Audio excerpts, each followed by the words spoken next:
Alors voici le compte tierce chronographe de Louis Moinet de 1816. Ici au sommet, sous 12 heures, vous avez le bouton poussoir qui est la commande de départ du fonctionnement de cet instrument. À 11 heures, c'est-à-dire sur la gauche, vous avez le bouton poussoir de la remise à zéro du compte tierce. La configuration du cadran se subdivise en 3 sous-cadrans. Le premier, à 1 heure, comporte le compteur des secondes. À gauche, à son opposé, vous avez le compteur des minutes, jusqu'à 60 minutes. Ensuite, une fois passé les 60 minutes, l'incrémentation des heures se fait sur le compteur d'heures qui comporte 2 fois 12 heures. Je vais maintenant vous faire la mise en fonction pour une mesure longue du chronographe qui va se mettre en fonction de cette façon-là. Et j'introduis dans la bélière ce petit outil qui permet de maintenir le bouton pour que la fonction puisse se perpétuer jusqu'à et au-delà de 24 heures.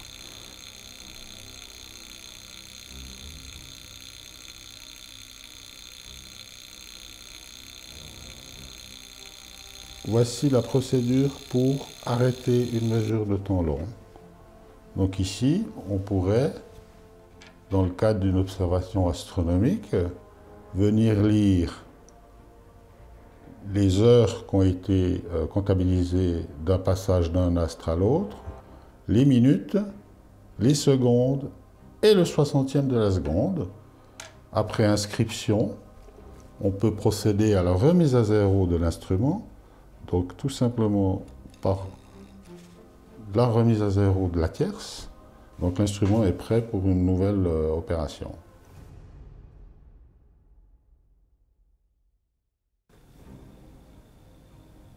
En prenant cette pièce dans les mains, j'ai pu m'apercevoir que c'était une exécution magnifique. Ma grande surprise en ouvrant le boîtier, c'est de découvrir un mouvement de très belle facture et de très belle fabrication. Tout est parfaitement poli, tout est parfaitement doré. On pourrait croire que c'est un mouvement récent alors qu'il a près de 200 ans d'âge. On est étonné qu'ils aient pu arriver à faire une précision pareille, c'est-à-dire avec une 30 Hz de vibration.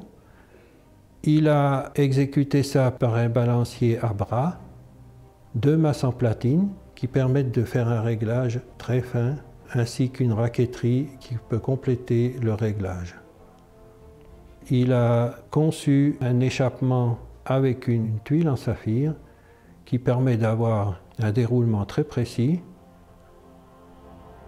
La transmission dans le rouage se fait depuis le barillet avec l'intermédiaire d'une chaîne et d'une fusée, ce qui permet d'avoir une force constante dans le rouage, qui est déjà un gage de qualité. Ensuite, les roues sont pivotées avec des plaques contre-pivot. Cette technique du compteur tierce, cette technique du compteur de secondes, cette technique du compteur de minutes ou de compteur d'heures, c'est absolument formidable. À l'époque, on peut dire que c'était vraiment le premier chronographe qui a existé. Si on regarde ses fonctions, départ au poussoir, on presse, elle tourne, on arrête, elle donne le temps. Remise à zéro sur un deuxième poussoir, c'est vraiment le chronographe. L'invention de Louis Moinet, en fait, préfigure d'une dizaine d'années l'invention de Nicolas Mathieu-Rieusec, un horloger d'origine toulousaine établi à Paris, qui dès 1822-23 a été en fait le premier, et c'est à lui que l'on donne l'invention du chronographe, dans l'étymologie moderne du sens, donc chronos, le temps, graphie, écriture, puisque le mécanisme de Nicolas Mathieu-Rieusec était en fait un chronographe qui inscrivait à l'aide d'un mécanisme encreur les temps intermédiaires.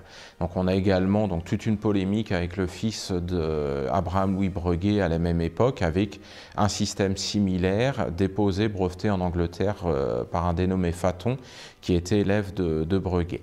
Donc en fait, Louis Moinet préfigure d'une dizaine d'années cette invention. Et c'est à lui aujourd'hui que l'on peut donner de façon raisonnable l'invention du chronographe tel qu'on l'entend aujourd'hui, donc permettant un calcul de temps intermédiaire. Il faut également mentionner que sur cet instrument, on a un mécanisme du retour à zéro. Donc tout ça est condensé dès les années 1815-1816 dans l'invention de Louis Moinet, qui se caractérise également par un échappement à haute fréquence. Donc là, on voit également que cet horloger est tout à fait novateur avec son échappement qui bat 30 Hz. Donc là, on préfigure les inventions avec plus d'un siècle d'avance. Je viens de voir le chronographe de Moinet réalisé en 1815-1816 et je suis stupéfait par cet appareil, et ce à plus d'un titre. C'est un chronographe qui a été réalisé à des fins astronomiques, alors que quelques années après, très peu d'années après, on allait voir apparaître ou breveter des chronographes d'une conception, on va dire, plus rustique et destinés simplement à la mesure des courses de chevaux. Donc deux univers totalement différents. L'appareil de Moinet me paraît extrêmement intéressant à plus d'un titre. D'abord sur le plan tout à fait esthétique. C'est un appareil simple, c'est un appareil extrêmement épuré et on peut même dire d'une certaine manière ergonomique.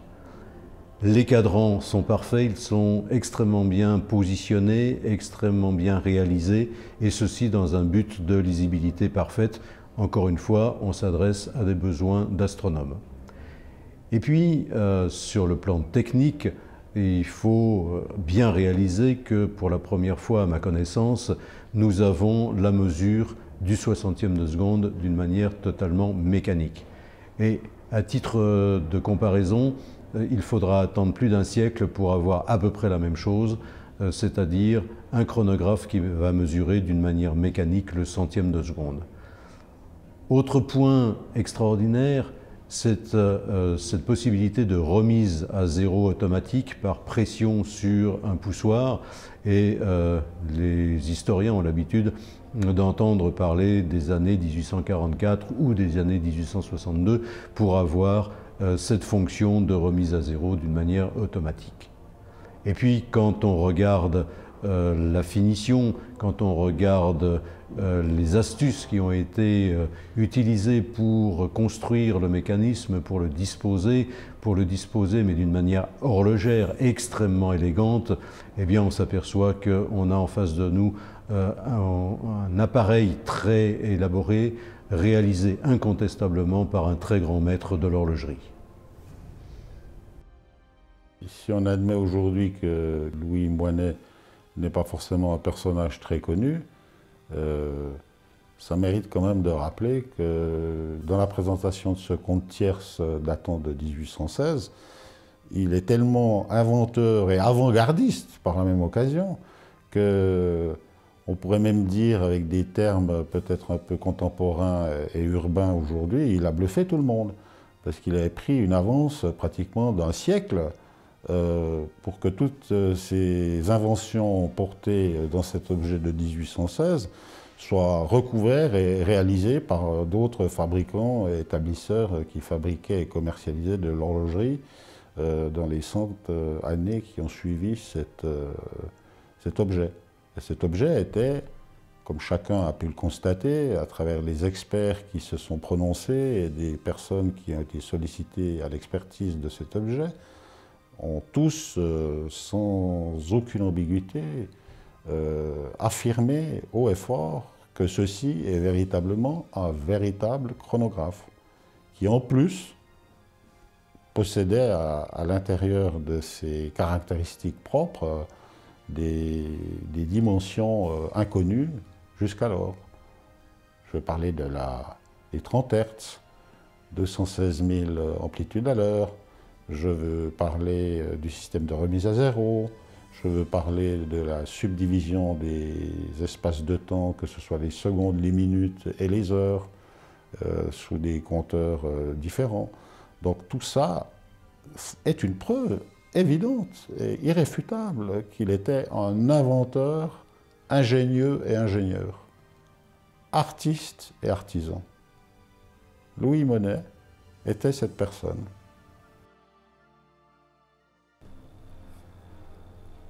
Ça fait une quinzaine d'années que j'ai recommencé ce travail qui consiste à refaire connaître le nom de Louis Moinet, un grand horloger parisien du XVIIIe dont l'héritage avait été oublié de nos jours.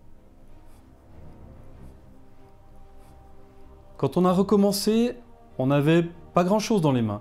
On avait une notice biographique du Panthéon biographique universel, une notice nécrologique qui consiste en une quinzaine de pages décrivant la vie de Louis Moinet, mais tout le reste de son œuvre avait été oublié. Et entre-temps, on a retrouvé des pendules artistiques qu'il a créées pour Napoléon ou pour le maréchal Murat, le roi de Naples, les deux présidents américains Thomas Jefferson et James Monroe, ainsi que d'autres pour d'autres têtes couronnées d'Europe. On a également retrouvé des précieux exemplaires de son fameux traité d'horlogerie qui date de 1848, qu'il a mis 20 ans à écrire et qui est l'ouvrage de référence du XIXe siècle. Aujourd'hui, on a une société qui s'appelle les Ateliers Louis Moinet, à Saint-Blaise, en Suisse, et dont le but est de promouvoir l'héritage de Louis Moinet à travers des créations modernes qui ont le même esprit que celles de Louis Moinet, à savoir des valeurs d'horlogerie créative, d'art et d'astronomie. On a par exemple incorporé dans nos créations modernes des météorites tout à fait rares et exclusives de la Lune ou de Mars. Aujourd'hui, c'est un plaisir et c'est un honneur de partager avec vous une découverte exceptionnelle, peut-être le plus grand fait historique en horlogerie des 200 dernières années, la découverte de ce premier chronographe jamais réalisé par Louis Moinet en 1816. Louis Moinet, inventeur du chronographe.